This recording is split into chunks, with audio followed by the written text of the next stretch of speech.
በሐሰተኛ ነቢያት አማካኝነት የአንዲት ወጣት ህይወት ማለፍ በወላይታ ቁጣን ቀስቅሷል የተባለው በ2011 አካባቢ ጀምሮ እስከ 2018 ድረስ አገልግሎት ሲሰጥ የነበረ ግለሰብ የሚመራ አንድ ቸርች 16 ሚሊዮን ብር ለሌላ ግለሰብ ተሸጠ። የቤቱ ባለቤት ግን አንድ ቀን ተነስቶ ቀጣውን ይቀጣል፣ ክብሩን ደግሞ ያስከብራል። ይሄን ደግሞ በትውልዶች ታሪክ ውስጥ አድርጎታል። እግዚአብሔር ከአባታችን ከጌታም ከኢየሱስ ክርስቶስ ጸጋና ሰላም ይብዛላችሁ። እንደምን አላችሁ? ዛሬም በአዲስ ቪዲዮ ለእናንተ መጥቻለሁ። እንደተለመደው ቪዲዮን ለብዙዎች እንድታደርሱ በጌታ ፍቅር አሳስባለሁ። ይህንንም ላይክ በማድረግ ማለት ነው ብዙዎችን ታድናላችሁ። እስከ ፕሮግራሙ ፍጻሜ አብራችሁን ቆዩ። በቀጥታ ወደ ቪዲዮቹ። ዓለም ድብልቅልቁ ወጥቶ የክርስቶስን ስም የምትጠራ ቤተክርስቲያን ሰላም ብትሆን መተን እንደበቅ ነበር።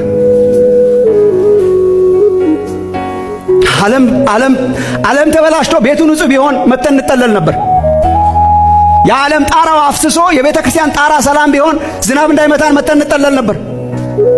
ዘረኝነት እጁን አፍጥጦ ያለበት አንዱ ቦታ ቤተክርስቲያን ነው። የክርስቶስን ስም እየጠራን ጋሻና ጦር አልጣልንም። ገና ደብቀን አስቀምጠናታል ለአንድ ቀን ለመጠባበቂያ። በሰላም አንድ ላይ የምንዘምረው ሰላም እስከሆነ ድረስ ነው። ትንሽዬ ልዩነት ሲገለጥ ብድግ ይላል፣ ይነሳብናል። የክርስቶስ ቤተክርስቲያን አብራ አራጋቢ ሆናለች፣ አጨብጫቢ ሆናለች፣ በአንዳንድ ቦታ መሪ ሆናለች። እኔ ስሰብክ አልደብቅም። ሁላችሁ እንደምታውቁት በሀገራችን ውስጥ ባለፉት ዓመታት በተደረጉ ፍጅቶች ውስጥ ክርስቶስን ስሙን የሚጠሩ በጣም ብዙ ሰዎች አሉበት። በማራገብ በማነሳሳት በጣም ዘግናኝ የሆኑ መድረክ ላይ የማይነገሩ ነገሮች አሉ። በጣም ዘግናኝ የሆኑ የጌታን ስም የሚጠሩ ሰዎች የመሯቸው፣ ክርስቲያኖች የመሯቸው፣ አገልጋዮች የመሯቸው ሰዎች ቤተክርስቲያን አዳራሽ ውስጥ እንኳን መጥተው እንዳይጠለሉ የሆነበት ጊዜ ነበር። በጣም ብዙ ሰው ንስሐ መግባት ይፈልጋል። ስለ ኢትዮጵያ ይችን ማንሳት አይፈልግም። የቤተ ክርስቲያን አዳራሾቻችን ለሌላ ጎሳ የተዘጉበት ጊዜ ነበር። አልሰማችሁ እንደሆነ ተባረው ሲሄዱ የእንትና ጎሳ ስለሆኑ የተዘጉባቸው ጊዜ አልነበሩ። እርስ በርስ መተላለቅ በጣም አለ። ዘረኝነት በጣም አለ። ቤተ ክርስቲያን ውስጥ በጣም አለ። በቋንቋና በጎሳ ላይ የተመሰረተ በጣም አለ። በባህል ላይ የተመሰረተ አለ። ስቲል ጌታ ኢየሱስን ተቀብለን የኛ ሰው የምንለው አለ። ማለት አሳፋሪ ነገር ነው። አዲስ ሰው ሆነን ጌታን ተቀብለን ጌታን እየተከተልን ስቲል የኛ ሰዎች አሉ። እናንተና እንዴት ናቸው? ደህና ነን። የኛ ሰው ናቸው አይደል? የኛ ሰው ስለኛ ሰው አለ። አንዳንዱ በቤተ እምነት ነው። በቤተ እምነት ከፋፍለን ለይተን የክርስቶስን አካል በታትነጣ እንዴት ነው እሱ ጌታን ያምናል? የኛ ሰው ነው። የኛ ቤተክርስቲያን ሰው ነው ማለት ነው። ይሻላል ሳስበው። አሁን የባሰ አጣምጣ ነው። የባሰ መጣና እቺን አስናቀን። ድሮ በቤተ እምነት ነበር። የእንትና ነው የእንትና ነው እሱ የእንትና ነው ወይስ የኛው ወገን ነው? የኛው ወገን በቃ ጌታ ይመስገን ነበር። አሁን ከቤተ እምነት አልፎ በዘርና በቋንቋ ሆኗል፣ በቀለም ሆኗል፣ በአብሮ አደግነት ሆኗል፣ በአካባቢ ሆኗል። አዲስ ሰው መሆናችን የገባን አልመሰለኝም። እኔ የተሻሻልን የድሮ ተሻሽሎ ነገር ነን መሰለኝ። አዲስ ሰው መሆናችን እርግጠኛ አይደለሁም። ስቲል ቤተክርስቲያንስ በጣም ብዙ የሚያሳዝኑ ነገሮች አሉ። ስለዚህ መፍትሄው ወንድሞቼ እናቶቼ ወደ እግዚአብሔር ቃል መመለስ፣ እግዚአብሔር ናችሁ ያለንን መሆን ነው። ይሻላችኋል። አንድ ቀን እንዳናፍር። እግዚአብሔር ነህ ያለኝን ኖሬ ካለፍኩ ይበቃኛል። ሰው ላይ መርጠው ይችላል፣ ሰው ላይ ወደው ይችላል። በሰው ዘንድ ያስጠላችሁ ይሆናል፣ በጎሳችሁና በቋንቋችሁ ያስገፋችሁ ይሆናል፣ በሰዋችሁ ያስገፋ የኔ ነው የሚሏችሁ ሰዎች ይገፋችሁ ይሆናል። የኢየሱስ ወገን ሆኖ ማለፍ ይሻለናል።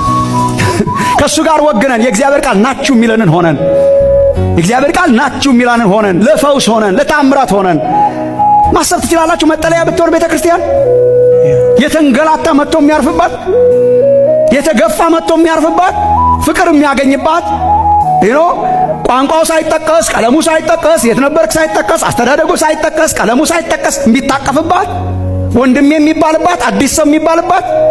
መፍትሄው ምንድነው ካላችሁ ወደ እግዚአብሔር ቃል መመለስ። ወደ እግዚአብሔር ቃል እንመለስ። ባይዘው ተሐድሶ ማለት ወይም ደግሞ ሬኔሳንስ ወይም ሪፎርሜሽን ማለት ወደ እግዚአብሔር ቃል ወደ ኋላ መመለስ ማለት ነው። ባይዘው እንደነ ማርቲን ሉተር በ15ኛው እስከ 16ኛው ባለው ክፍለ ዘመን የተነሱ የፕሮቴስታንት ሬኔሳንስ አባቶች ብዬ መጠራቸው እነ ማርቲን ሉተር፣ እነ ዚዊንግሊ እንዲሁም ደግሞ እነ ጆን ካልቪን ወደ ኋላ ነው የተመለሱት። ወደ ትክክለኛው አስተምሮ ወደ ትክክለኛው ትራዲሽን ነው የተመለሱት እና ወደዛኛው እንድንመለስ ጌታ ይርዳን። ወደ እውነተኛው ክርስትና፣ ወደ መዋደድ፣ ወደ ፍቅርና ወደ መያያዝ በመንፈስን አንድነት ለመጠበቅ ትጉ ይላል። አይ ቲንክ በቅዱስ ጳውሎስ በኤፌሶን መልእክቱ አንድነት ነው የሚለው። ወደዛ እውነተኝነት፣ ዘረኝነት፣ መከፋፈል ሳይሆን አንድነት ነው የሚለው። ጌታ ይርዳል። ለዚህ እኮ ነው የእግዚአብሔር ቃል ሁል ጊዜ የምንሰማው እንደ ማንኛውም መጽሐፍ አይደለም። የእግዚአብሔር ቃል በመጽሐፍ ሊመጣልንም ከመጽሐፎች ውስጥ አንዱ አይደለም። መጽሐፍ ጸሐፊዎች መጽሐፉን ከጻፉ በኋላ መጽሐፉ ከነሱ እጅ ይወጣል። መጽሐፉና እነሱ አይገናኙም። ይሄ መጽሐፍ ግን ሁልጊዜ እግዚአብሔር እዛው አለ ውስጡ። የእግዚአብሔር ቃል ልዩ የሚያደርገው እንደሱ ደራሲው እዛዋል፣ ጸሐፊው እዛዋል፣ አብሮ ነው ያለው። እንደ ሰው አይደለም። ዕውቀታቸው ብቻ ነው ሰው ጋር የሚገባው። የሌሎች መጽሐፍ አእምሯቸው ብቻ ነው በዛ በቃል ውስጥ አመለካከት አረዳዳቸው የሚሄደው። እግዚአብሔር ግን እሱ ራሱ እዛ ቃል ውስጥ አለ እና እግዚአብሔርን ቃል ውስጥ ታገኙታላችሁ። ለዚህ ነው ሲናገርም መዝሙር በቅንፍ 103 ላይ በቃል ውስጥ ድምፁን የምትሰሙ መላእክቶች ይላል። የማንን ድምፅ? ቃል ውስጥ ራሱ ያወራል ማለት ነው። እግዚአብሔር አለ በቃል ውስጥ ድምፁን የምትሰሙ። ቃሉ እግዚአብሔር ነው፣ እግዚአብሔር ቃሉ ነው። መጽሐፍ ቅዱስ ነው የሚለው ይሄ እግዚአብሔር ቃል እግዚአብሔር ራሱ የምናገኝበት መጽሐፍ ነው። ይህ ቃል በመጽሐፍ ቅዱስ በሁለተኛ ጢሞቴዎስ ምዕራፍ 3 ቁጥር 16 ላይ ኢንስፓየርድ የሆነው በእግዚአብሔር መንፈስ እንደሆነ ይናገራል፣ ወይም በመንፈስ ቅዱስ እንደተጻፈ ይናገራል። እና ይህ መጽሐፍ እግዚአብሔርን የምናገኝበት መጽሐፍ ነው። ከሌሎቹ ለየት የሚያደርገው ማለት እግዚአብሔር ሰው ፍጹም ለበጎ ስራ ሁሉ የተዘጋጀ ይሆን ዘንድ የእግዚአብሔር መንፈስ ያለበትን መጽሐፍ ሁሉ ለትምህርት፣ ለተግሳጽ፣ ልብን ለማቅናት፣ በጽድቅ ላለው ምክር ደግሞ ይጠቅማል። እግዚአብሔር መንፈስ ያለበት መጽሐፍ ስለሆነ ራሱ እግዚአብሔር ነው የምናገኝበት ማለት ነው። ይለየዋል። ሁሉ ጊዜ ጠንቋይ ቤት ነው ሄጃል። የፈለገ ጠንቋይ ቤት ሂድ፣ ጸበል ሂድ ይልሃል። ብዙ ሄጄም ስለማቅ እንትን ቤት ሂድ ይልሃል። እንትን ሂድና 2-7 ሄደህ ተጠመቅ ይልሃል። ጎርጎርዮስ ብሎኛል፣ ገብርኤል ጸበል ሄጃለሁ፣ ላፍቶ ሚካኤል ተጠምቄያለሁ ምናምን ልኮኛል። በደንብ በስነ ስርዓቱ ሄጃለሁ እና ይልካል። አንድ ነገር ግን ማመሳሰል የማይችለው ነገር ቢኖር ምንድነው? ኢየሱስ ክርስቶስን ነው። ሁሉ ጊዜ ይሄ ሰው የዘመኑ ሰው ነው ይላል። የዘመኑ ሰው ካለ ጴንጤ ነው ማለት ነው። ስለሌላው ግድ የለውም። የፈለገ እምነቱስ ብትሆን ግድ የለውም። ኢየሱስ የሚባለውን ስም ብቻ አይችልም። ሰው አምኖ ይሄንን ካደረገ አንድ ጴንጤ ለምሳሌ እስራቱ ሄዶ ውቃዊ ቤት ቢቆም ይሄ መዝገቡ የለም እኔ ጋር ዞር በሉ ነው መልሱት ነው የሚለው። ኢየሱስ መለያችን ነው። ከሁሉ ነገር የሚለየን ኢየሱስ ስም ነው። የኢየሱስ ክርስቶስ ስም ብዙ ታውቃላችሁ። ስለ ይሄ ጨለማው ዓለም ኢየሱስ ስም ሲጠራበት ነው። ኦኬ ለምንድን ነው አታዋሩ የምትለው አለኝ። እኔ መች አታዋሩ አልኩት። እኔ አታዋሩ አላልኩም አልኩት። በጣም በቃ ማውራት ፈልጋለሁ ካልክ አስወጣት ለብቻው ማዋራት ትችላለህ። ሰውዬው ውስጥ ለምን ታዋራዋል? በጣም ላውራው ካልክ አስወጣት ተቀጣጥረ ቁጭ ብለህ ማውራት ነው እንጂ ሰው ውስጥ ማዋራት ፌር አይደለም። የሰውዬው ጉሮሮ ተቀዶ አንተስ ምን ትጠቀማለህ? አስወጣት ለብቻው 6 ሰዓት አካባቢ አመድ ነገር አድርገህ ብጠራው አይቀርም ባይዘው ይሰዳል። ለዛ ነው የሰው አያዋራም። ማስወጣት በጣም ከባድ ነገር ነው። አሁን ሰይጣን ስታዋራው አታሰቃየውም፣ ስታስወጣው ነው የምታሰቃየው። ሰውየውን የምትጠቅመው አጋንንቱን ስናዋራው አይደለም፣ ሲወጣ ነው ሰውየው እኮ ሪሊፍ የሚያገኘው። እርፍ በጣም ካዋራሁት ፕሮሞሽን ነው፣ ካስወጣሁት አገልግሎት አይደል? በጣም ካዋራሁት እኔን ነው። እናንተ ራሱ ካስወጣውስ አገልግሎት ነው፣ ሚኒስትሪ ነው፣ ኢየሱስ ነው። ኢየሱስን ይዩት እስቲ። በሰውየው ስቃይ ራሱን ፕሮሞት አያደርግም። ውጣ ነው የሚለው በዛው። እሱ በደሞ ከሱ በኩል ተይዞ የሚመጣ ደሞ ክብርም የለም። ትክክል። ማስወጣት ነው እንጂ እግዚአብሔር ይክበር እንጂ ደሞ እኛ ከበርን አልከበርን በዚህ ደሞ አክብሮናል። ከዚህ የተለየ ምን ክብር ይመጣል? ሉክ ባለፈው አውርቻችሁ ነበር ይሄን ጉዳይ አይደለ? ስለዚህ ራሳቸውን ፕሮሞት ለማድረግ ነው የሚጠቀሙበት። የቱ ጋ ነው ምን አይነት ሰው ነው ያየኸው? እኔን አይተኛል አይደለ? እንትን ስትል እንዲህ ምናምን የሚባል ነገሮች አይተናል። ኦብቪየስሊ ሰዎች ራሳቸውን ማድመቂያቸውን ለማግኘት ነው ወይም ፕሮሞሽን ለመስራት ነው ስለራሳቸው። ኦኬ ገጽታ ግንባታ የሚባለው እሱን ለማድረግ ነው፣ ክርስቶስን ለማሳየት አይደለም፣ የተሰቀለውን ለማሳየት አይደለም። የተሰቀለውን ስናሳይ ቦልድ ይሆናል ኢየሱስ። ኦኬ አጋንንትን እንዴት ኢንተርቪው ታደርገዋለህ? ሲጀምር ብያለሁ ባለፈው። አጋንንት ውሸታም የውሸትም አባት ስለሆነ ከመጀመሪያውም እሱ ውሸተኛ ነው። ላይላዩን የወንጌል ሰባኪ ፓስተር ገሌ፣ ፕሮፌት ገሌ፣ አገልጋይ ገሌ መጠሪያና መታወቂያ እንደዚህ ሆኖ ውስጡን ግን ቅልጥ ያለ የገንዘብ ስራ ላይ የተሰማራ ደላላ መሆን አይቻልም። የአንድ አገልጋይ እውነተኛነት የሚመዘነው ከገንዘብ ጋር ባለው ሪሌሽንሺፕ ነው። ይሄንን ለኔ ብለን መስማት አለብን። እየመጣ ያለው ዘመን ክፉ ስለሆነ ጳውሎስ እያላቸው ያለው ምንድነው? በአስመሳይነት የተሸፈነ ስስት፣ በአስመሳይነት የተሸፈነ ስግብግብነት ውስጥ ሆነን እንዳልሰራን ታውቃላችሁ። በድሮ እትም ደግሞ በማመካኛ የተሸፈነ ኤክስኪውዝ የሚያቀርብ ለምንድነው ዘይቶን የምትሸጡት? ለዚህ እሺ መጽሐፉስ ለዚህ ነው። እሺ ቲሸርቱ ምን ያደርጋል? እሱ ደግሞ ለዚህ ነው። ጨውን ምን አመጣው? እሱ ደግሞ ለዚህ ነው። ማመካኛ እያቀረብን ወይም እያስመሰልን ምንድነው የለበሱት? አስመሳይነት። ሐዋርያ ነኝ ይልሃል፣ ነብይ ነኝ፣ አስተማሪ ነኝ፣ ዘማሪ ነኝ፣ እንትን ነኝ ይላል። ይሄ ከበስተጀርባ ያለውን የአመት ሥራ ለመጋረድ ራሳቸው ቁጭ ብለው የሰፉት ልብስ ነው። የእግዚአብሔር የወንጌሉ እውነት ግን ይሄን ሁሉ ገልጦ ያዋርዳል። እግዚአብሔር ልብን ይመረምራል። it's a matter of time በክርስቶስ ቤተክርስቲያን ላይ ሰዎች እንደፈለጉ ሊጸዳዱ ይችላሉ። የቤቱ ባለቤት ግን አንድ ቀን ተነስቶ የሚቀጣውን ይቀጣል፣ ክብሩን ደግሞ ያስከብራል። ይሄን ደግሞ በትውልዶች ታሪክ ውስጥ አድርጎታል። የተዳፈሩትን ሰብሯል፣ የተነሱበትን አዋርዷል። በስሙ ሊነግዱ በት ያሉትን ቆንጥጧቸዋል። በሚገባ ክብሩን አሳይቷል።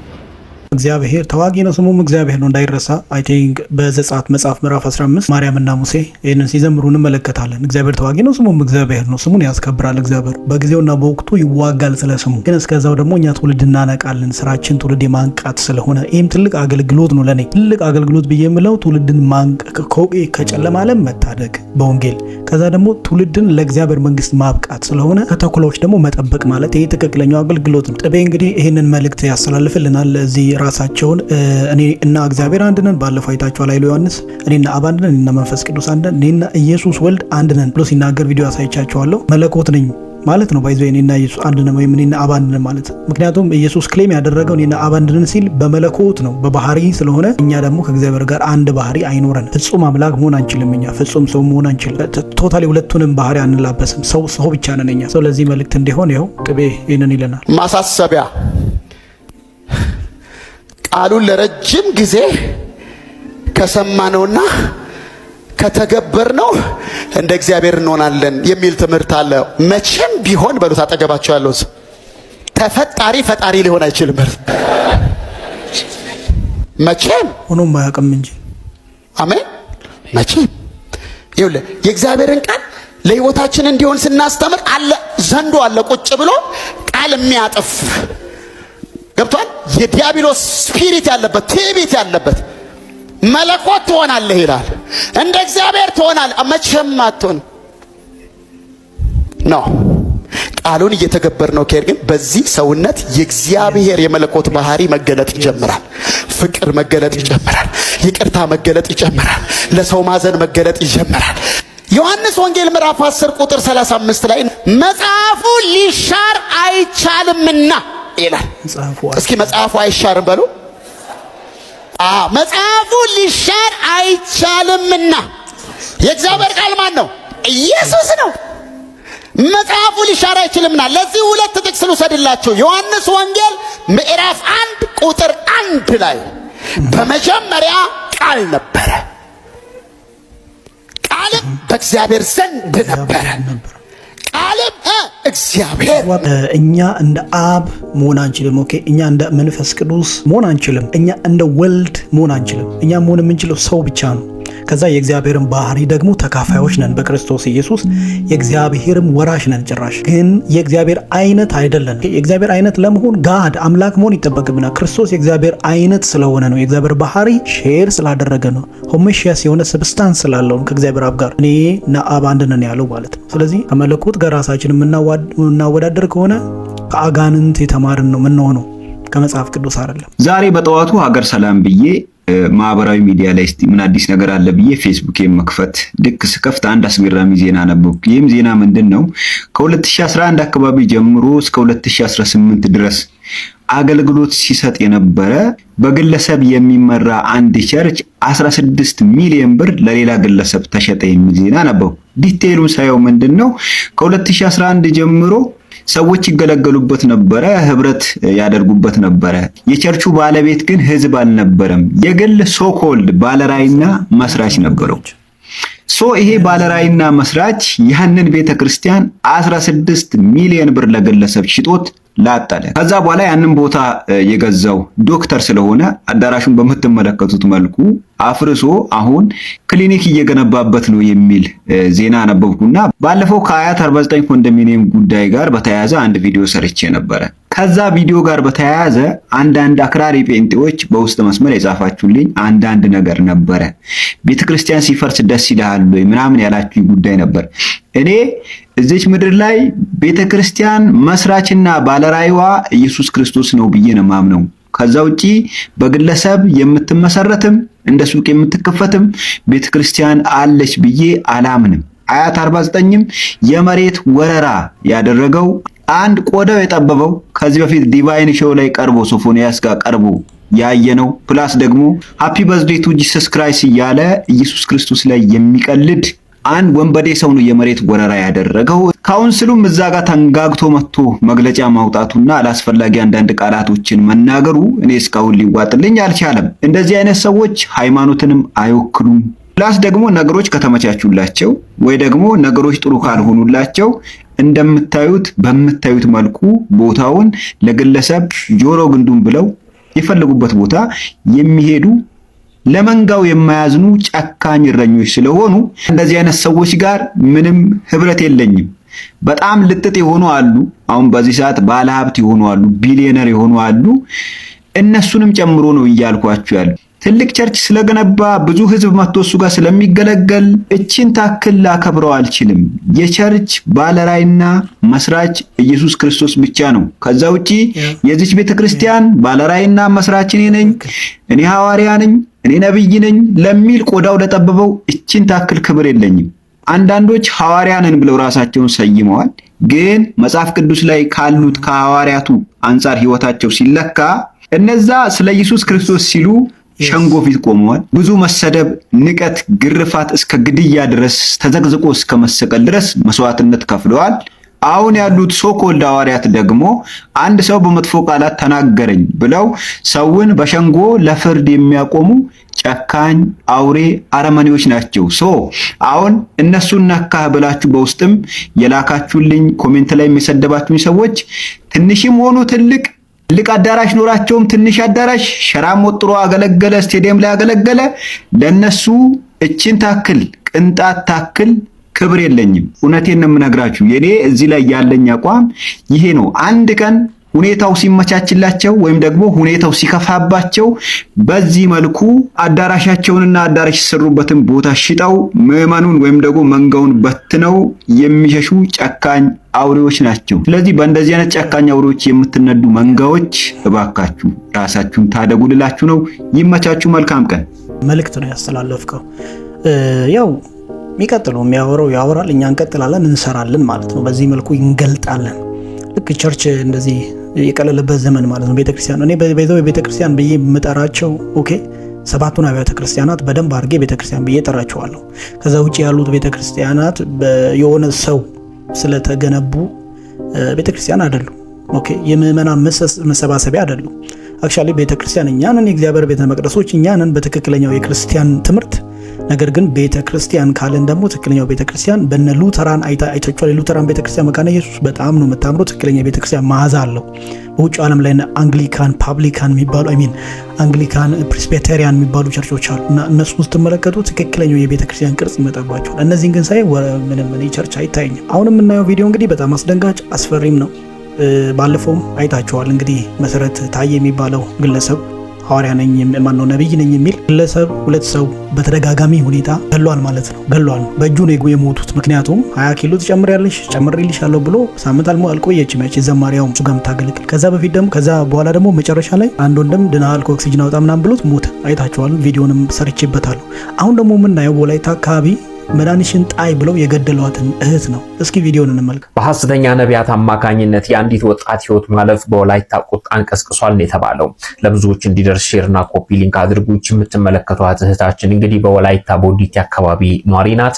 ነገር ግን ታክማ ልትድን የምትችልበት ህመም ይዟት በአካባቢው ነቢያት ነን ባዮች ሰዎች በፍጹም ወደ ህክምና እንዳትሄድና እነሱ ጸሎት አድርገው ሊያድኗት እንደሚችሉ ነግረዋት ከህክምና ከልክለዋታል ማለት ነው። በዚህ ምክንያት እንግዲህ ህመም ደርሶባት ህይወቷ እንዳለፈ ነው መረጃዎች እያሳዩ የሚገኙት።